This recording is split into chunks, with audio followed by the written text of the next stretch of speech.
good evening, everybody. While we're waiting for some of our council members to arrive, we have at least one on her way in. I want to welcome Ms. Smart. Thank you for being here. Also, I know that we have a YouTube audience tonight.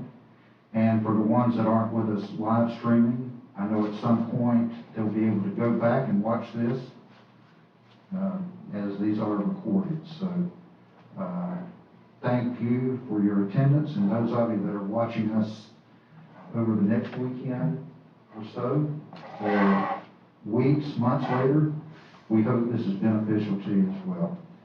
I'm Ken Metcalf, your town manager, and joining us tonight, Vice Mayor Sarita Johnson is on the desk, joined also by our code enforcement officer, Mr. Phil Cartwright. Sergeant Jeffrey Wood is with us, and our deputy clerk, Francesca Susan Barrios. So thank you for everyone that is here. Vice Mayor, since you're the lone council member here so far, would you like to say anything to our YouTube audience or to Ms. Smart? Well, I want to thank you all for taking the time to listen and participate in this Community Issues Forum. We do hope that these are issues that can be explained in a way that you can understand and can be able to adjust to them within our community. We know there are a lot of concerns, and we'd love to be able to solve everybody's issue, but we'll do the best we can with the ones that are presented tonight. Thank you. Thank you, Vice Mayor. And for everyone, I want to introduce Code Enforcement Officer Phil Cartwright. We've been blessed to have Phil with us for the better part of 4 years on a part-time basis, and his day job or his full-time job is with the City of West Palm Beach in the same capacity. Phil works well with the citizens, with the council, and with the staff. So I will allow him to give everyone a quick overview on the code enforcement process. Officer Cartwright. Thank you. Good evening. So my name is Officer Phil Cartwright, the Code Enforcement Officer for the town of Magonia Park. So basically what we'll be doing tonight is just a brief introduction into code enforcement and exactly what code enforcement is, some of the policies and procedures for code enforcement, to give everybody a bird's eye view of exactly how the system works. So some of the biggest misconceptions with code enforcement is primarily the one that I hear often is once a property becomes an issue, someone reports it to the town or they report it to myself, they think that that particular issue should be immediately dealt with and the problem gone. But that's not how that works. With code enforcement, you do have to give the violator what we call reasonable time. With the state of Florida, the code enforcement laws that we abide by, which is Chapter 162 of Code Enforcement, says that we have to give the violator reasonable time, and that usually means about 30 days. So from that 30-day period, we send out a notice of violation. We talk to the violator about the problem, about the issue. And usually the code officer uses their, basically their own way of how to handle it. In some cases, I've talked to someone and I've asked them exactly, how much time do you need to remedy the situation? And someone will say, give me a couple days, give me a week. So I hold them to that. If the problem is not taken care of in the couple of days, let's say 5 days that we've talked about it, I send out what we call a notice of violation. That notice of violation is a detailed note of all of the violations for that property with a compliance date. And that compliance date is the key thing because after that date, that is when we usually have that particular violator set up to go before a magistrate for the problem. So they can do two things. They can take care of the issue, which is what we want. That is the primary goal for code enforcement, is voluntary compliance. Some people think that once we get involved, it should be an immediate thing to where it should go away, should not be a problem any longer, but that's basically not how it works. It does take time. But once the problem has been looked at by a code officer and we send out the necessary documents, usually in some cases, people do comply and the problem is taken care of. If it's not complied, then we schedule a hearing and they can go before a magistrate and they can basically explain to the magistrate why they're having the issues and why it's not complied. In some cases, and most, the magistrate will offer them more time to get the situation taken care of. And I know that's a little bit of a pain in the neck for some people because now we're giving this violator more time. But the ultimate goal is we want to make sure that we get voluntary compliance. So once that's taken care of, if the violator does not take care of the problem in the said time that the magistrate gives them, we can now go into where fines will be assessed on the property. Those fines can go from anywhere as $20 a day up to $1,000 a day, based on the infraction. That's pretty much how we handle the violations. We're pretty broad with code enforcement. We handle the majority of all of the issues with private property.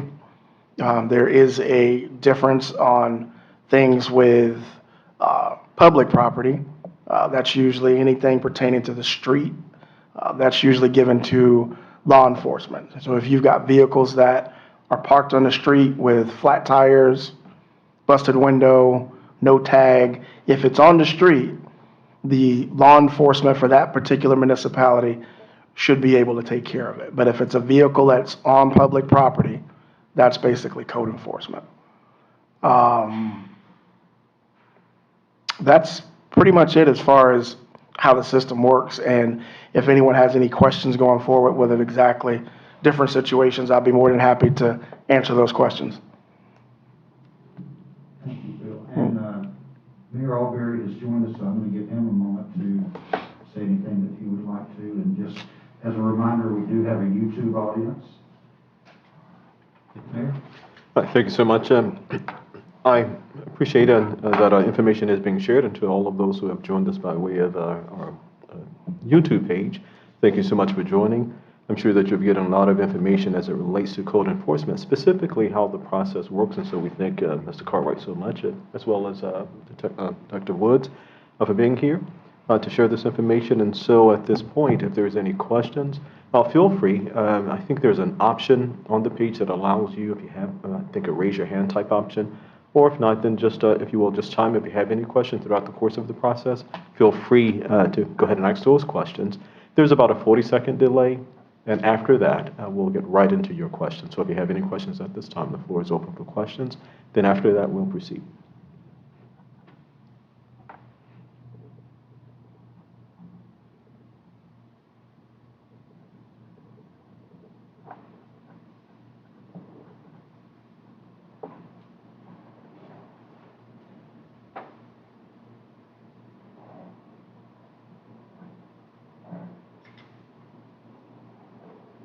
Not on YouTube, sir. Thank you so much. And if there's no online questions, we may have a question from the floor. If there's any questions from the floor, we'll take those questions at this time.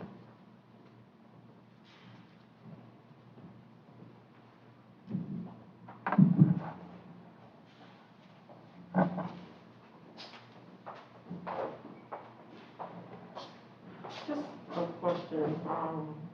If you have a property that is habitually in violation, for each issue, do you allow them to continue for months at a time in violation? At what point do you enforce what's actually on the books? Like, I was just thinking if I see somebody going 150 miles per hour and say, well, I'm gonna let him go this time, but he's endangering himself. So it's the same thing with some of the code infractions, some of them life and safety, and some of them minimum property standards aren't being met, and it's habitual. I mean, at what point do you put them about it, because there is clearly there's apathy in some areas. So I just wondered. Yes. Thank you for that question. So usually if a property becomes a situation where it's habitual, let's say if we've addressed the situation with them once before and they go back to the same practice of doing the same thing again, within the ordinance, there should be something that now deems them a nuisance property. And it also should be something in the ordinance where they are now what they're called the name escapes me, but basically, so there is something in the ordinance to address that issue. So they can be written up for it again, and what happens from that point going forward, once they become a repeat violator, that is a different way of how that case is handled in front of the magistrate. If it's a situation where it's life safety, we then arrange an immediate hearing. We don't wait the standard practice of it going into 30 days. We can arrange something immediate because it becomes life safety. And the fine becomes a little bit heavier because they are now a repeat offender. So if they were given 10 days to clean up an issue, they complied on day 8. Fast forward into day 13, the problem happens again. We will be able to take them to court and ask for fines the first day that they started to have that issue again. So fines would run after day 13 going forward for however long that they had the issue corrected. But once they become a nuisance property, I don't know if the town has something set up for nuisance properties, but we can look in the code for that. But it is definitely something that we can address and handle with the magistrate to actually get those fines to be a little bit more heavier, to try and curtail that activity so that we no longer have it. Sure. You have additional questions?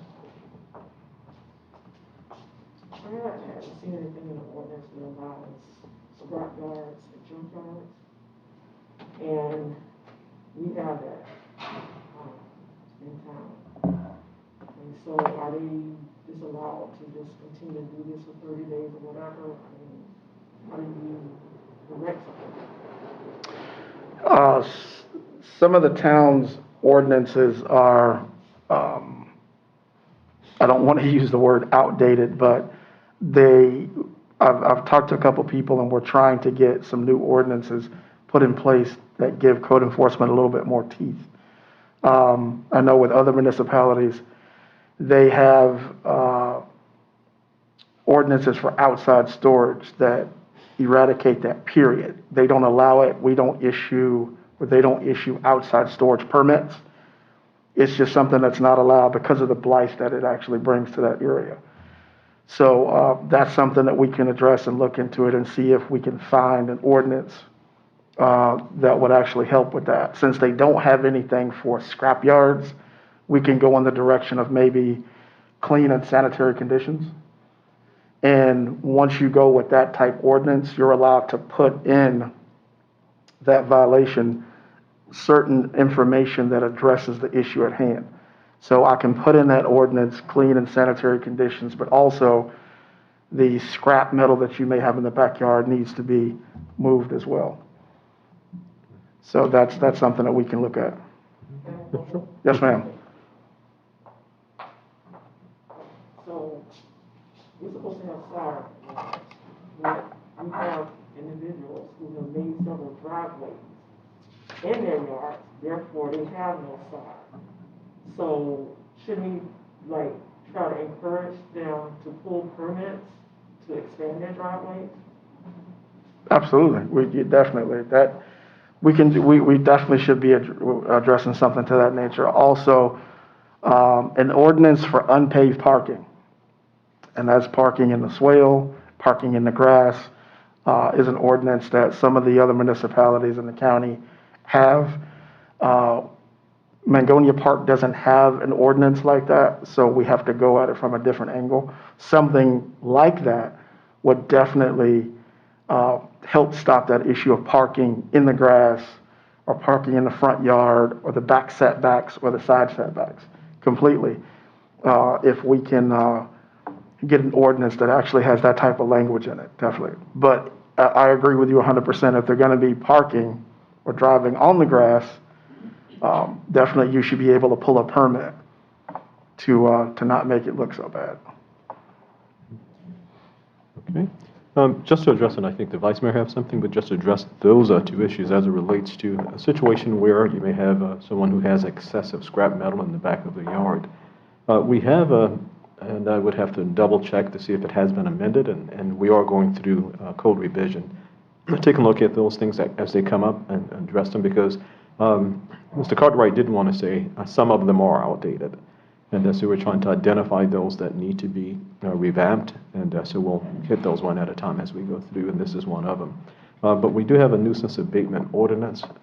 I'm not, at this point, as I'm just trying to recall reading through it, how inclusive it is, but we'll take a look and see if it also includes issues like that, because that would have to be abated if indeed, as Mr. Cartwright was stating, it becomes, at that point in time, a public nuisance and a hazard, to the public. Then of course we could address it under that particular ordinance. With the swell area parking, and that was one of those things that we've talked about several times. We've sort of tossed it around at council.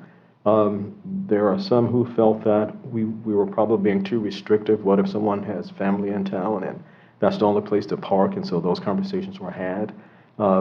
My concern has always been that generally in your swell areas, you have underground utilities, and you don't want those damaged and so forth. And so there should be other mechanisms or other ways of facilitating visitors and guests as opposed to blocking the streets and so forth. So I guess, we need to revisit it because it needs to be addressed. I agree with you. Okay, Vice Mayor, you had something you were going to say? Yes, I just wanted to ask this for clarity. Are there different ordinances for residents than it is for businesses? Yes, ma'am. Yes, ma'am, there is. Go ahead. Take, for instance, there's an ordinance that they have, the issue could be paint, but it's different, it's written completely different for a commercial building versus a residential building. So yeah, they do have different ordinances for commercial and residential. Okay, and then how many individuals need to make a complaint before it gets acted on? It only takes one person. Only one. Yes, ma'am.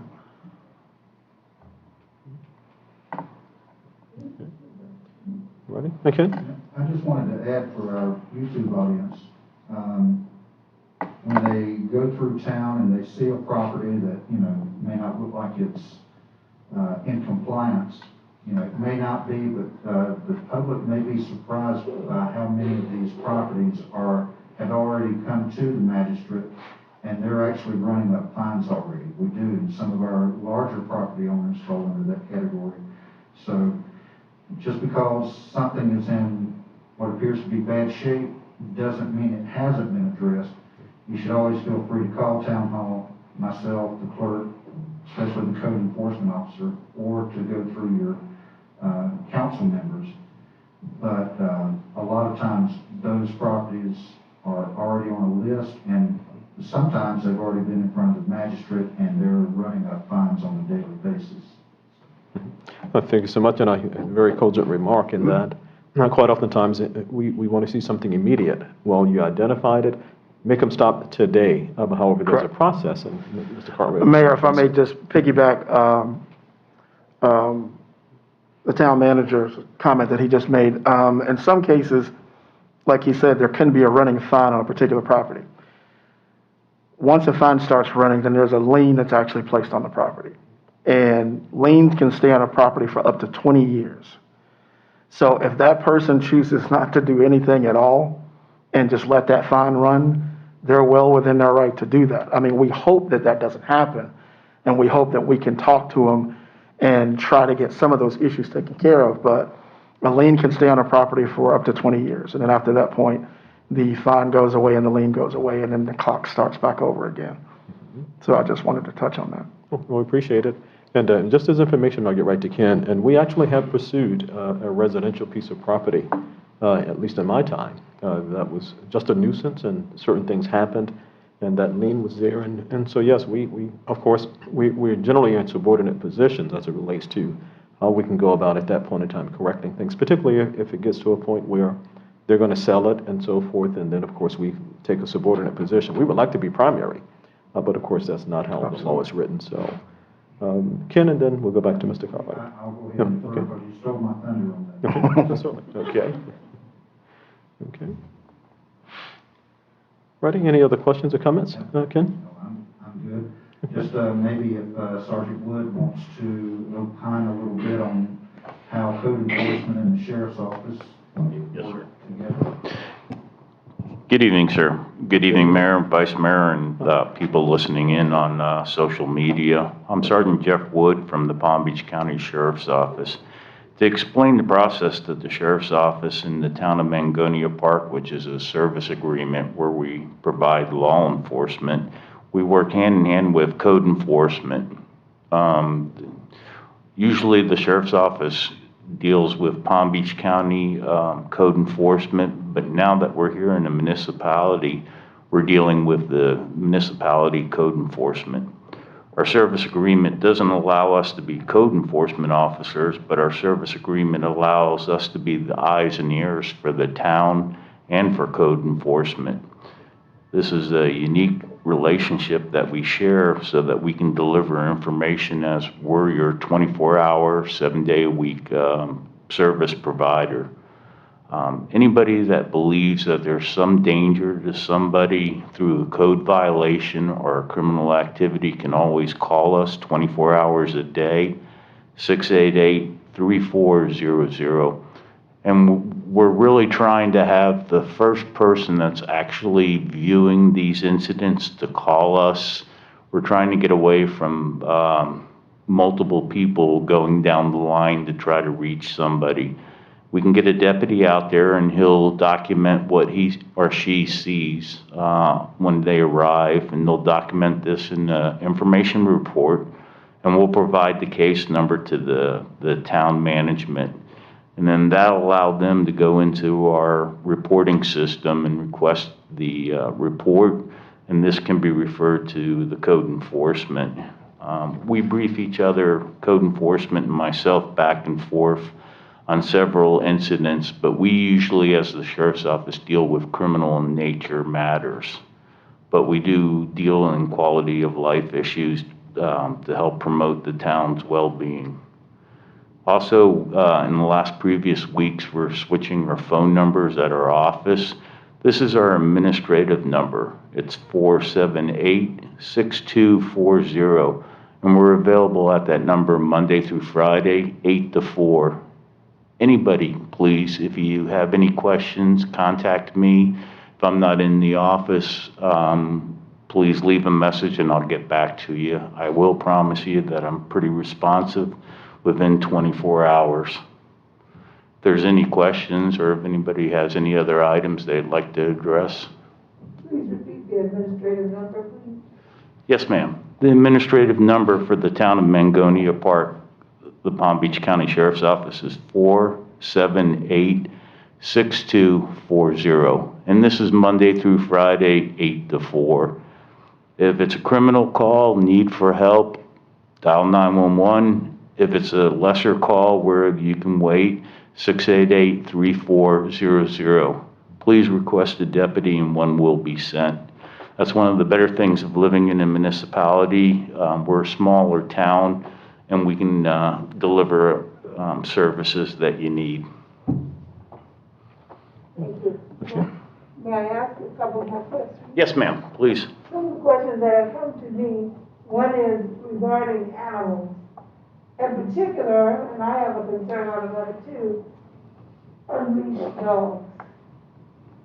There have been, on times in the neighborhood, dogs barking at residents who are just getting out of their car, and you don't know who the owner is, where the dog comes from, but it becomes quite a or a threatening situation. What do you do about that? Ma'am, depending on what the nature of the animal call is, we will come out and respond. When it comes to loose animals, we're normally used to dealing with Palm Beach County Animal Care and Control. They actually have a dog catcher that comes out. The sheriff's office, we can try to abate the nuisance and deliver the animal down to the shelter. We do have a pretty good working agreement, but we're a municipality here. So some of the services that we're used to out in the unincorporated area, we might not get.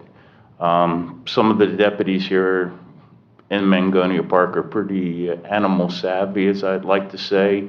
So hopefully we can help get rid of that problem. If somebody calls us, they can call our dispatch and the deputy will come out to their homes or their businesses if they're so needed. Okay, clarify when you say get rid of that problem, that is a permanent removal of the animal? It depends. Removal, loose and stray animals in Palm Beach County are usually captured and taken to the Animal Care and Control on Belvedere Road. And then they try to locate the owner of the dog or the cat or stray animal. If it's wildlife, raccoons, foxes, bears, if we ever get one, but that would be Florida Fish and Game Commission or FWC, Wildlife Commission. And that would be because there would be a danger to somebody. Rabid animals, but nuisance animals usually business or the property owner's responsibility. If I can sort of just segue off of that, actually still on the same question, just expand it a bit.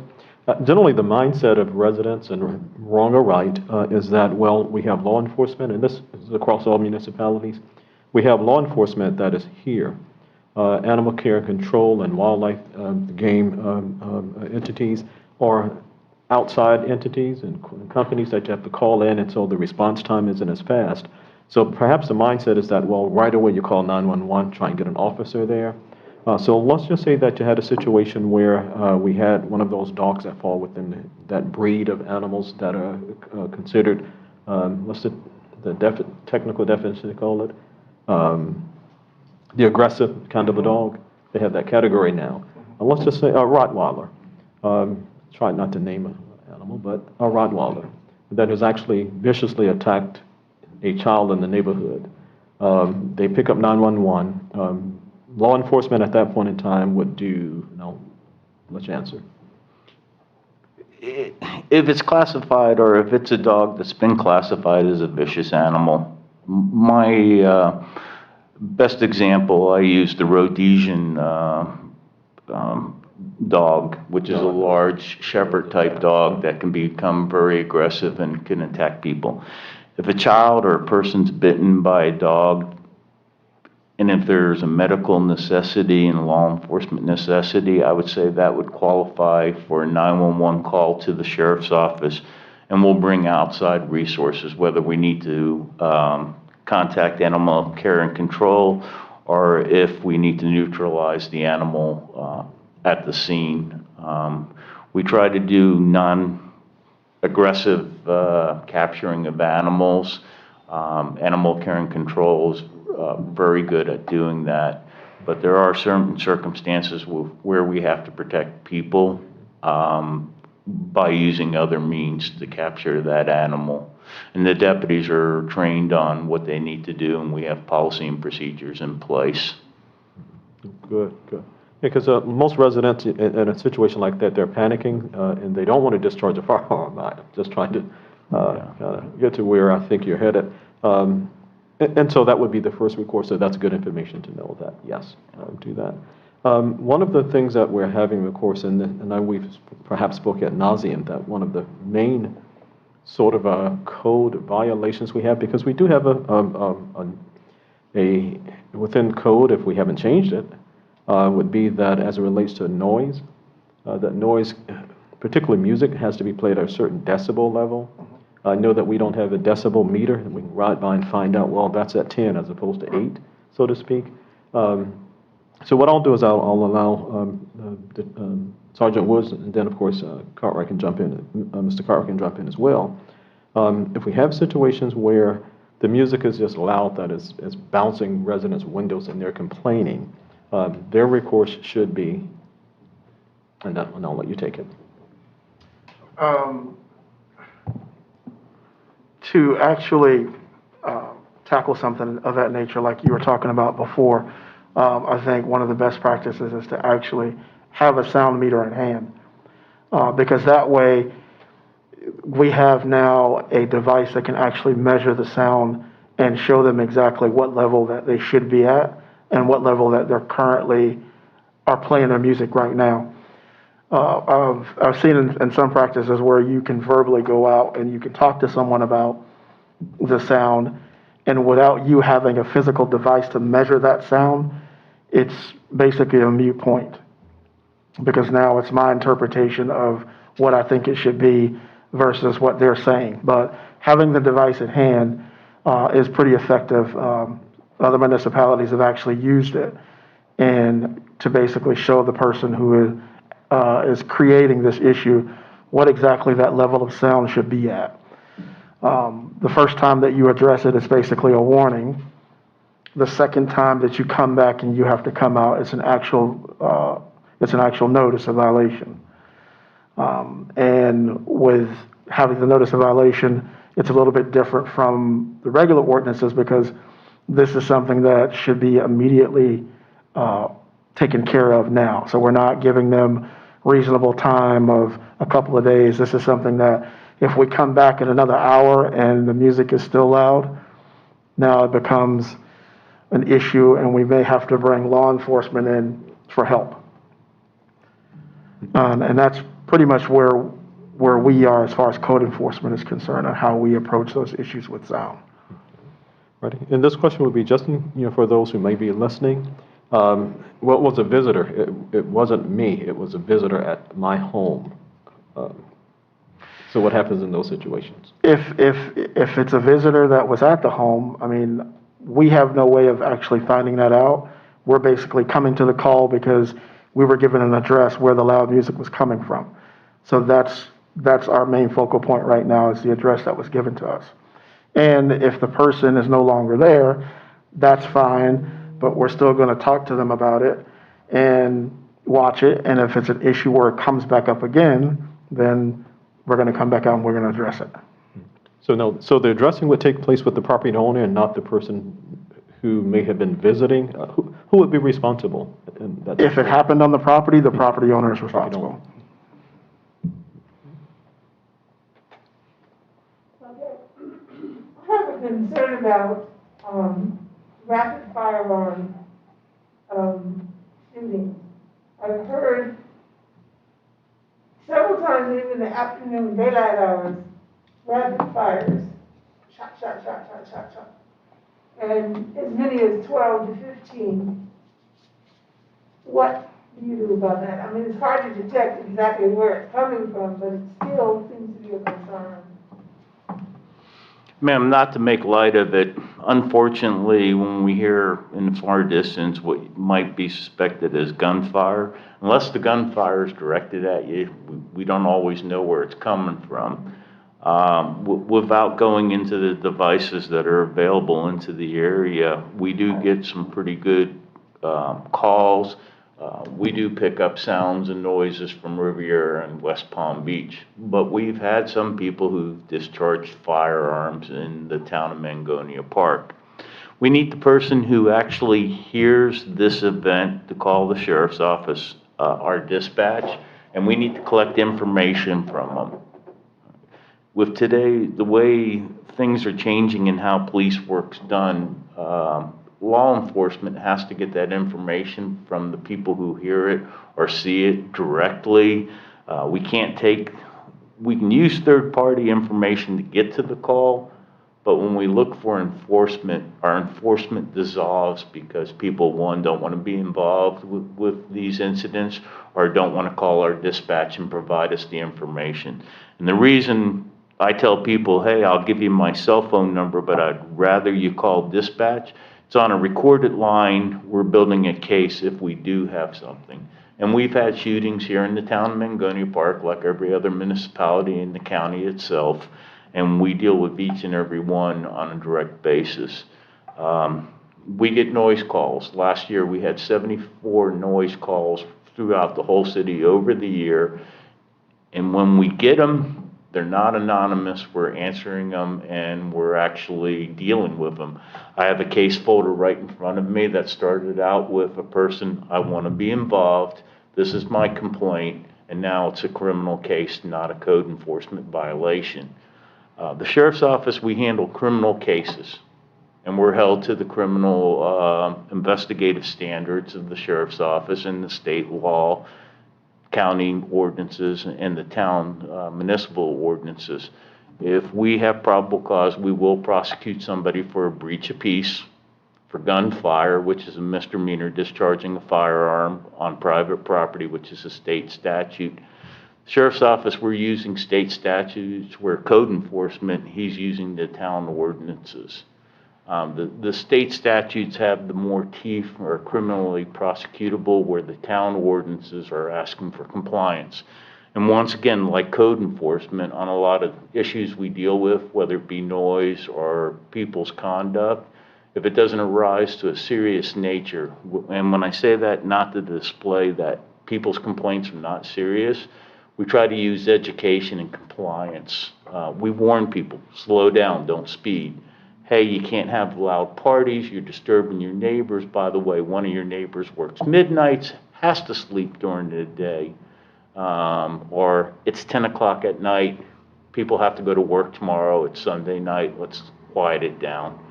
And then once again, we'll report the information. If it doesn't rise to criminal in nature, we'll do an information report. And when I say information report, we'll provide it to the town code enforcement and management so that they can take relief and remedies under the code enforcement program.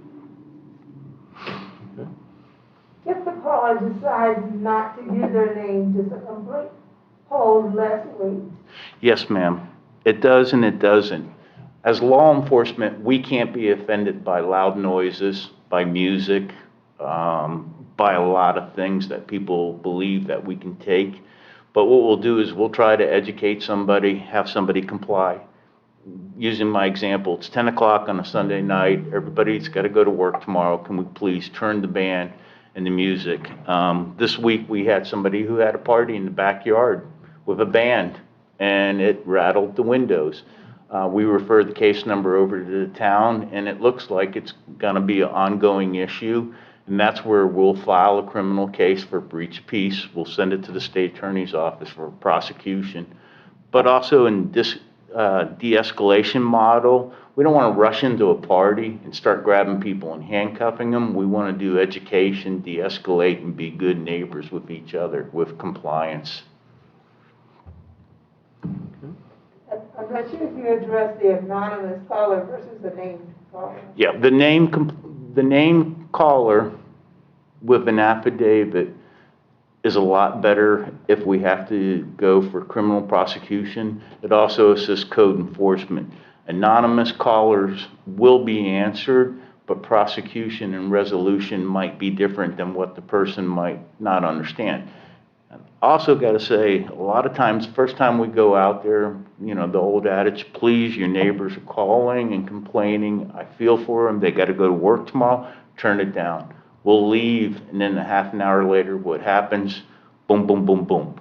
We do use the Florida statute breach of peace. We will notice to appear the homeowner of the house in a criminal action. And if the homeowner is out of state? Ma'am, the homeowner is the homeowner. They'll, if we file it with the state attorney's office, they'll issue a capias for arrest for non-appearance. Like I said, I have a case right in front of me. The owner is the owner, regardless of which. And this one's involving a business, so it's going to be the owner of the building, and it's also going to be the business owner. Vice Mayor, that also works with code enforcement too. If the owner is a transit owner and basically this issue with sound is coming from his tenants, the notice of violation will be sent to the owner, regardless of where he lives. The property will be posted where the noise is coming from, because that's our procedure. We post the property, and we also send the notice of violation to the owner of the property. So if he lives in New York, he will be served certified mail in the city of New York, with that notice of violation. So he will get it. And Madam Vice Mayor, if I may also add to this, here in the town of Mangonia Park, any deputy, whether it's anonymous, name complaint, and somebody that gives the name and information, if they receive a noise complaint, there will be a case number and a case generated by the deputies in this town. And this is used for documentation, and we're starting to see patterns with certain people, and we are doing notices and sending people information. Unfortunately, because COVID-19, just like code enforcement violations, criminal cases are slow to progress, and sometimes it seems like it takes forever to come to a resolution. Thank you very much, Bill. Ken, you had something? I was gonna pose the question, which I know the answer to, but it was similar to the previous two questions by the mayor and vice mayor. So if on property in the industrial area, a warehouse, and I decide to rent that warehouse to someone, and they decide to use it as a disco or a party house, if it's my building, I'm responsible. That is correct. That is correct. In some cases, we're also dealing with another case with another municipality where the person rented out a building and he went and acquired a business tax license, but his license is solely for retail tobacco. Well, he turned that into a nightclub, and he's running ads through social media all during the week, 2 or 3 times during the week and on the weekends.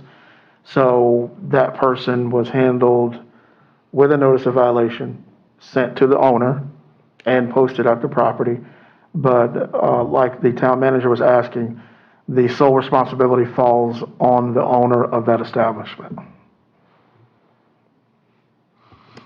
One of the phenomena that's being experienced, and this is just across the geographical spectrum, would be with COVID. Of course, it has displaced a lot of people. Some people have been kicked out as tenants, lost their homes because of no employment. And getting back to warehouses and storage facilities, there are individuals now living in storage facilities. Should we have a situation like that, what we should do is? In a situation where someone is living out of a storage, the first thing that we do is we make contact with the manager of that particular establishment, and we talk to them about it. Because with code enforcement, we have to be very careful about how we approach private property. We can't just walk onto a private property, a building, and immediately do our thing. With phone calls, we can come out and investigate what's going on. We can take pictures from the road of any type of violations, and if we can see that someone is living out of it from the road, that's a situation to where it's an actual case. But as far as walking onto a property and just looking at something that we've gotten a phone call about, we can't do that unless the person of the establishment allows us to walk onto the property. So if they're saying that, hey, I've got a guy that's living out of it, it's a cross between us and it's a cross between law enforcement, because there's only so much that we can do. If there are physical code enforcement violations on that property, then those are the ordinances, the issues that we'll address. But now if we're talking about something to where someone's living on this property, we may have to lean to the direction of getting law enforcement involved, because more than likely the owner of the establishment may want that person removed.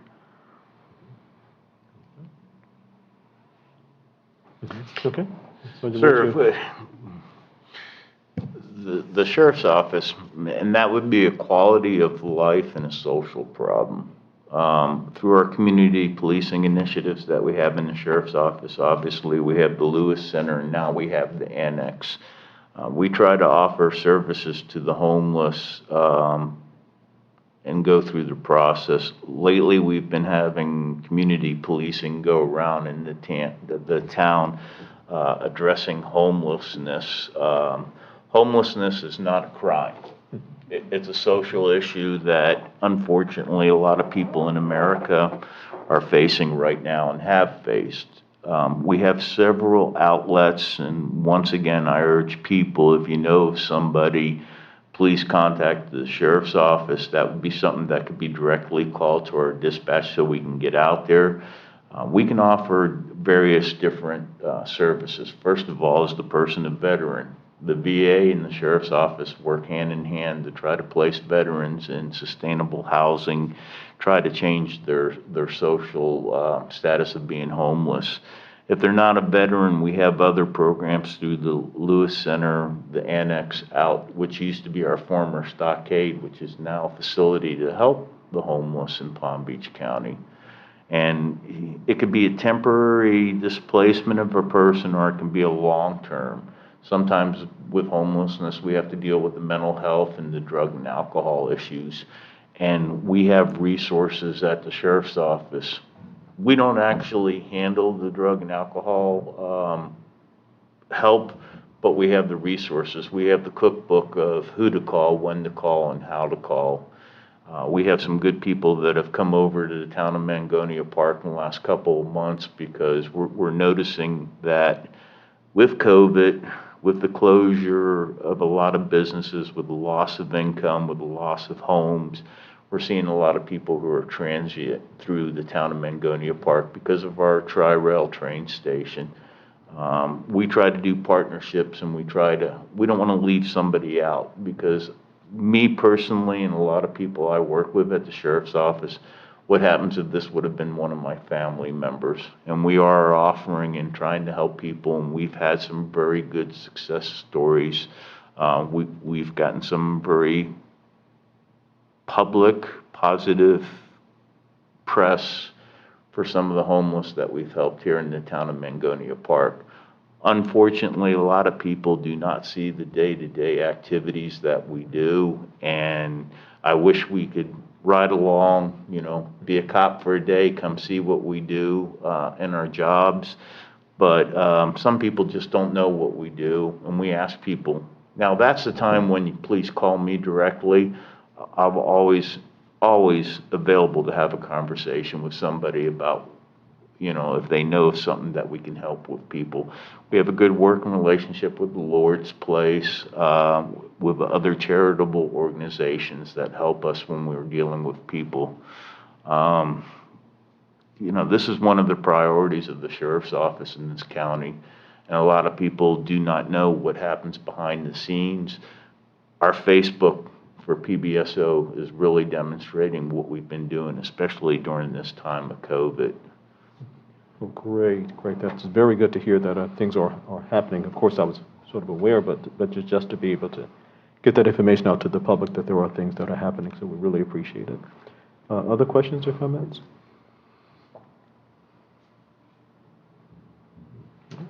Mayor, I just want to touch on one other thing as far as code enforcement is concerned. One of the bigger things that code enforcement has to deal with is illegal dumping. And that has become a huge problem. I know we were at the county, one of our code enforcement conferences about a month ago, and illegal dumping throughout the state of Florida has become huge, to the point to where recycling centers and sanitation departments within each municipality is having an issue with handling the bulk of illegal dumping materials that are now coming in to each one of the centers. The one thing that we would like to touch on with code enforcement is, and for the folks that are out listening, if you see this happening, you can remain completely anonymous. You don't have to give your name. You can give a description of the vehicle. You can give a description of the person. Call us and let us know where this is happening, how frequent it is happening, because we want to be able to put certain things in practice. With the city of West Palm Beach, they have installed cameras at some of these dumping sites. These cameras are basically voice automated, that when triggered, there's a voice command that comes out and lets them know that they are walking onto, because the majority of these sites are private property, and your picture is being taken. And you have 15 seconds to remove yourself from this property. It has changed the way that this illegal dumping has happened. It is not so frequent now. There have been actual arrests made by the police department for illegal dumping. Some of that has actually curtailed the activity too as well, because some of these people who bring this material are bringing it from all across the city. Myself personally, I have actually looked at materials that came from Boca Raton, Florida, and they were in West Palm Beach. So these people are vigilant in doing what they do. So just to repeat that again, if you see this activity that's happening in the town of Mangonia Park, I will give you my cell phone number. You can personally call myself, you can call the town manager, you can call the town. Please let us know if you see any of this activity happening in the town, because we don't want it here. My cell phone number is area code 561-856-3933. You do not have to leave your name. All you have to do is give me the location of where this is happening. If you happen to see a vehicle, a description of the vehicle, if you got a license plate, that's even better, because now I can take that information to Sergeant Wood, and now this becomes a criminal issue now. So definitely help us out with trying to get this illegal dumping situation under hand. Thanks. Certainly appreciated and so noted. Now, as it relates to the cameras, then what we'll do is, of course, and I think Ken may have already been writing, if not, we'll have to get together to discuss perhaps possibilities that can happen here in Mangonia Park with those type of devices. You know, I'm sure they're, as you stated, a great deterrent. If you hear somebody saying, please do not do this, or take it back with you, and if not, yes, well, absolutely. So we'll take a look into that as well. Mr. Mayor, if I can expand on what Officer Cartwright said about the illegal dumping. Illegal dumping in the state of Florida is illegal. You can't even dump yard waste on somebody else's property. I urge people to help protect our state and our community to call the Sheriff's Office, 688-3400. Or if you want to remain anonymous and you have all the information that Officer Cartwright talked about, you can call our Crime Stoppers, 1-800-458-8477. I know I've presented a lot of phone numbers. That's why I keep on asking people, please call our dispatch. We will do criminal cases. We have done a couple criminal cases. Once again, dumping off your own property is illegal.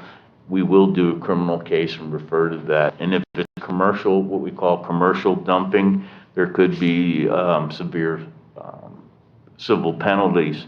Also, the Sheriff's Office has an environmental crimes unit that will work cases in the town of Mangonia Park.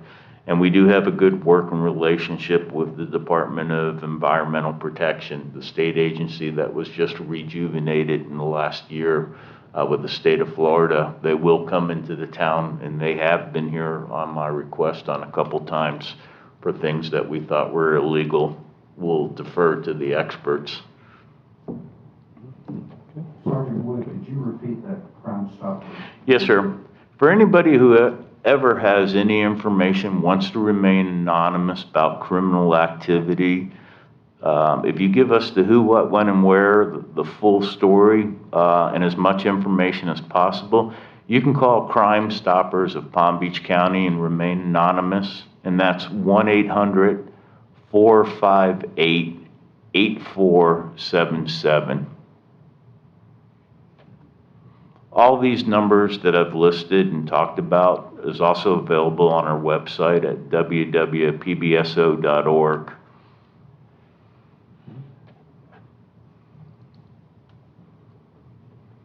I have one more question. and it's not really related to anything we've talked about, but I do know there's a concern. What about medications that need to be disposed of? Ma'am, actually, that's a good question. When I was growing up as a kid here in Florida, we'd just throw them down the toilet. Unfortunately, we can't do that, and a lot of people didn't realize how much damage over the years we were doing to our waterway system. The sheriff's office has numerous districts that will recover or take your medication that you want to dispose of. You can call a deputy to the house, or you can come by one of our districts that has the pill collection box. Unfortunately, we do not have that pill collection box here in the town of Mangonia Park. Our closest location is out by the Solid Waste Authority at District 3, which is located on North Jog Road and Beeline Highway. Since we don't have the pill drop-off here, a deputy will take your medication and dispose of it through our evidence. When we take it from you, we have to do a case number and we have to document it. We have to have you sign the form. If you're in the city of Lake Worth at their district, they also have in their lobby a pill box. We don't have the required spacing and infrastructure to have one here at the town of Mangonia Park at this time. But if somebody needs it, that's also on our website. We have different locations throughout the county. And we implore, especially if you have an elderly father or mother who's passed recently and you find yourself in possession of all these narcotics, first of all, give us a call and we can talk you through where they need to be disposed and we can give you the locations, or we'll come out to your house. Okay. Oh, great information. Any other questions or comments?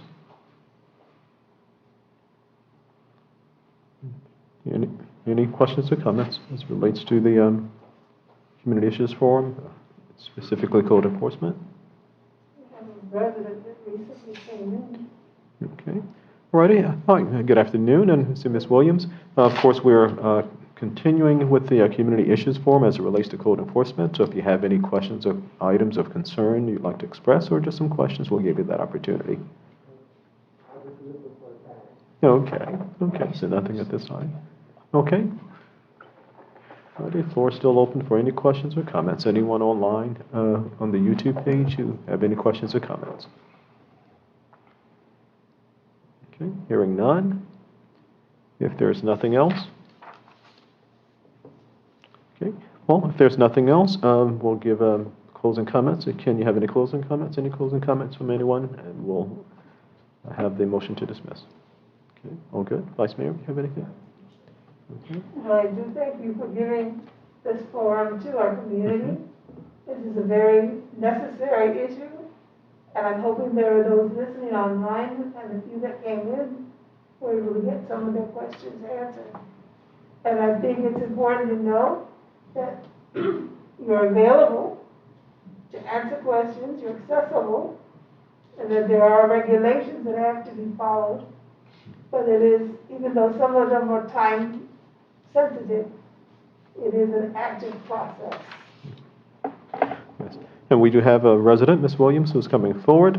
And just as she's coming forward, we'd also like to remind all of those who are online, and please reach out to other residents and let them know that they can view this later on the YouTube page, the Mangonia Park YouTube page, so the information will be there for their viewing as well. Ms. Williams?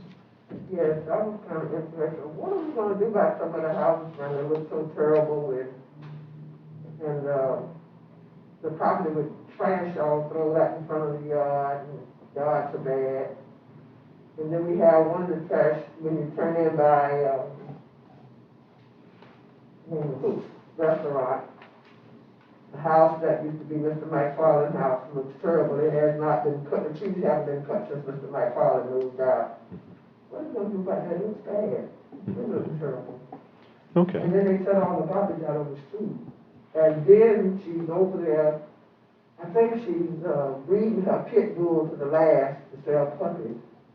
And that's terrible. She has the dog tied out there in the hot sun. It's awful. And there's a man on the first street across from Miss Sarita that has a pit bull that stayed broke loose, running down somebody, and they have to go and find it. The dog has a problem, and then the man, he abuses the dog real bad. We just got a lot of problems we need to come straight with it. We gotta make sure it's exposed. But now some of them just don't care. The house will run down, the yard's too bad. We need to get some type of orders when they start cleaning up. Okay. Righty, I'm going to let our two distinguished gentlemen, Sergeant Woods as well as Phil Cartwright, who's our code enforcement, address those issues for you. So yes, ma'am. So as far as the houses are concerned, last week I did a drive through some of the houses in that area, and we did start a process of writing notice of violations for some of those houses. So the house that you're speaking of, I'm familiar with it. That house was one of the houses that was on the list. As far as the trash is concerned, sitting outside of the home, I'm not 100% familiar with trash pickup days, but I can get with the town manager to find out exactly what those days are. We do have in other municipalities where leaving a garbage can out by the road 24/7 is a no-no. That's a code violation. I can check with the ordinances here for the town and find out if they have the same type ordinance. If they do, I will address those issues where the garbage can has been left out. With the garbage being put out too early is also an issue as well. If your trash pickup day is on a Wednesday and you're putting it out Monday, that's a problem. So I will be driving through the neighborhood to check those issues out too as well.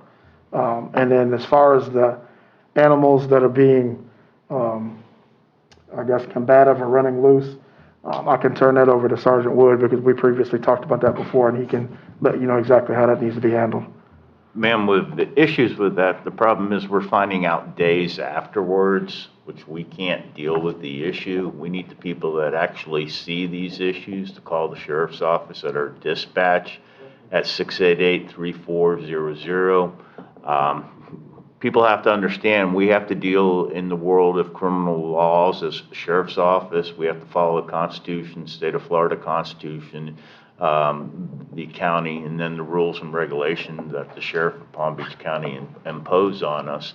So we need people to get involved. If you want to, if we're worried about an issue of animals, if somebody sees that, please beg them to call us. If we find an animal out there running, especially if it's vicious, we don't want children or people getting bit. We will work with animal control and have that dog removed. And if the dog's being abused, we do criminal cases. We don't have a detective bureau here in the town of Mangonia Park. We're serviced by another district's detectives. And one of the detectives I've worked with over the years, both of us are very versed on animal cruelty laws. In fact, she uses one of my cases that I did years ago as a teaching method for law enforcement. So we do have some people that will actually work the criminal cases. Usually Animal Care and Control will cite somebody. State of Florida, you cannot leave your dog tied up outside in the hot summer. You must provide it shade, you must provide it water, and there's various different things as we arrive and as we get complaints that we can deal with, and we will use our resources, one, to protect people from a vicious animal, and two, to protect an animal from cruelty. Yes.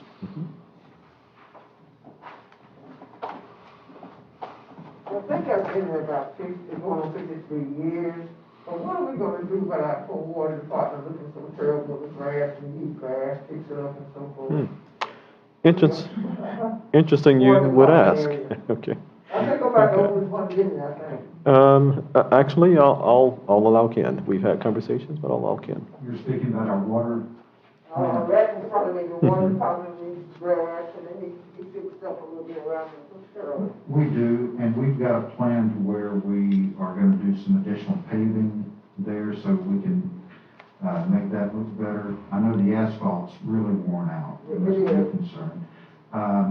I think it was about this time last year, we actually put the screening around the fence. And we have made a couple of cosmetic improvements to the building itself. We've painted it, we've replaced a couple of doors. So we've done some small things, but I hear what you're saying. And I know the mayor has always talked about better landscaping over there, so I'll say Yeah, that. it needs to be. Like I said, I think we'll know this one around. Appreciate the comment. Okay. Okay, anything else, Ms. Williams? Okay. All righty, anything else? Did anyone else have any other comments or questions? Ma'am, thank you for bringing that up. One of the great things about modern technology, I'm sending a deputy over there, and the whole district's being told right now, please look for that pit bull. But after this meeting tonight, please get with me and I'll get some information from you so we can address that. Good. I certainly appreciate it. Anything else? Just to say, there's a lot of good information shared tonight. I appreciate code enforcement and PBSO doing that, and thanks to the council members for being there. Certainly. Absolutely. And we would encourage, again, all of our residents to please let your neighbor know that we did have the forum and the information is out there on our YouTube page, so they can always go back and look at all of those that we've archived. And this is one of them. So thank you so much. So if there's nothing else, I would also like to just thank again Officer Cartwright and Sergeant Woods. Would also like to thank Francesca, who's come and attended and recorded everything. Thank you so much. We appreciate it. And Ken and Vice Mayor and all that. So thank you so much. So if there's nothing else, we will consider ourselves dismissed. And thank you so much again. And thank you so much for attending with us. Have a great evening.